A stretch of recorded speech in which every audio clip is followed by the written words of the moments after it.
নমস্কার। আগামীকাল ৭৭তম প্রজাতন্ত্র দিবস। এই উপলক্ষে আমাদের ক্লাব প্রাঙ্গণে আগামীকাল সকাল ৯:৩০টায় জাতীয় পতাকা উন্মোচন অনুষ্ঠান অনুষ্ঠিত হবে। আপনাদের সবার উপস্থিতি একান্তভাবে কাম্য। এর সাথে আগামীকাল বিকেল ৫টায় মেদিনীপুর সুইমিং ক্লাবের বহু প্রতীক্ষিত গ্যালারি শেডের উদ্বোধনী অনুষ্ঠান।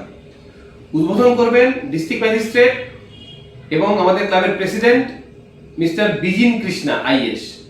উপস্থিত থাকবেন মেদিনীপুর পশ্চিমের পুলিশ সুপার তথা আমাদের ক্লাবের এক্স অফিসিও মেম্বার মিস্টার পলাশ চন্দ্র ঢালি মহাশয়।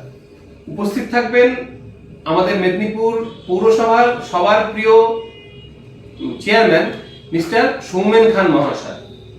এই উদ্বোধনী অনুষ্ঠানে ক্লাবের সমস্ত সদস্য, অভিভাবক এবং ট্রেনারদের উপস্থিতি একান্তভাবে কাম্য। আশা করব আপনারা সকলে এই অনুষ্ঠানে উপস্থিত থেকে এই অনুষ্ঠানটি সাফল্যমণ্ডিত করবেন।